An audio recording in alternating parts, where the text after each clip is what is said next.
Hello, this is Ryan Reisert, your host. This is going to be a very different podcast series than anything you've experienced on the market.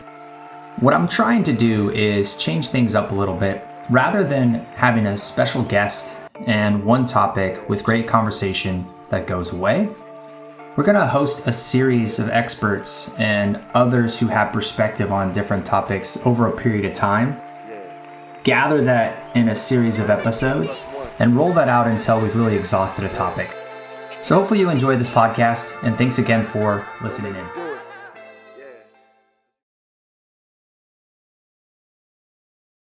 So really excited for our next guest on this topic. We've got Dakota Rae joining us. Dakota, you want to introduce yourself? Absolutely. Thanks so much for having me, Ryan. Really appreciate it. Hey, folks, Dakota Rae here. I'm the CEO and founder of Equation Sales. We're a B2B tech sales and marketing strategy firm, headquartered out of Toronto, but work with folks across Canada and the US. Fantastic. Well, your perspective as someone who focuses on strategy and go-to-market for companies across both Canada and the US. The first Canadian, I think, on the show so far. Yay! I won't say really, A. I'll try not to say A. Oh, I thought I heard yay. A. It was yay. A. Oh, sorry. So, Dakota, thanks for joining us today. As we jump right into the topic here, do you believe in this rise of the new revenue intelligence or coaching culture movement we hear about? Absolutely. And I mean, I think just to kind of provide a bit of framework for me, when I hear coaching culture and revenue intelligence, I do think they are fundamentally two different things. Exciting topics, but in my mind, two different things, for sure. And I think there's reason behind why these things are becoming so important. Absolutely. I totally buy in.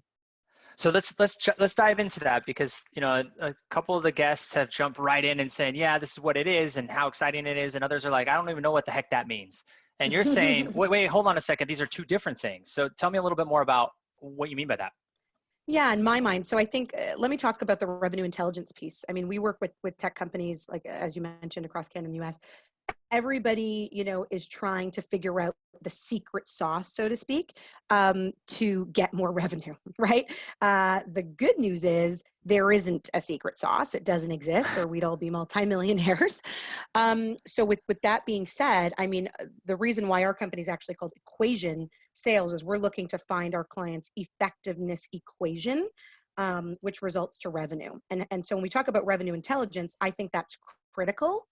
And it's really the core and ethos of our business. And so what we look to do is find something, again, called the effectiveness equation, meaning E equals what you say, right? So your content, what you're saying out there to your prospect, plus how you say it, meaning the methodology of delivery. Is it through cold calling, which we still do and love? Is it through LinkedIn? Is it through email marketing? Is it through social? A combination of all, divided by the decision maker, right? The target title. And that may vary depending on service or product that you're offering, and then squared, right? Meaning the cadence. So revenue intelligence to me is something that we've been doing for a long time, trying to figure out what the secret sauce is to help your company grow. And so I think companies are diving into that because they don't have the time to waste on training new reps and getting them up to speed. They want to have people hit the ground running because it's competitive, right? Particularly in tech, it's competitive. And so people need to earn, and they need to earn fast. And so, yeah, I think revenue intelligence is something that we've been doing for a while.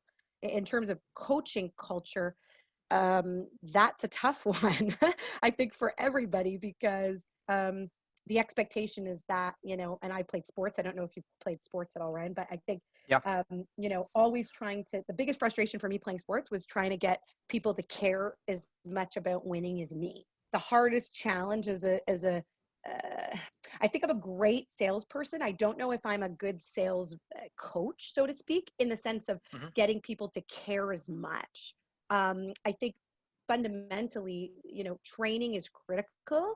But I think it's about the way you deliver training, especially for the generation. Like, I mean, I'm a millennial, and you talk about millennials and Gen Zs coming in. I think it's the way you train people is going to be critical into their success. They don't want to sit in a classroom. Like, nobody cares. So I do think, yeah, the style in which you train this generation to be successful is going to be key. So there's a lot to unpack here, and I think we just became best friends, Dakota, with your your equation, right? So I talk about I talk about something called the math of sales, and I talk about target message channel timing. That's an old marketing thing, but it relates really well to what you're saying, right? So it's what you say, how you say it, where you say it, and then it depends on who you are, the services you're providing, and all those things matter, right? And so having that understanding of your revenue intelligence, I'd imagine there's some data there that you're using, not just of the messaging itself or how you're saying it. Do you, when you talk about the revenue intelligence component of your equation, what types of metrics are you putting in there, and how does that equate to the revenue intelligence side? I'm really curious to hear how that works with your equation. Absolutely, yeah. So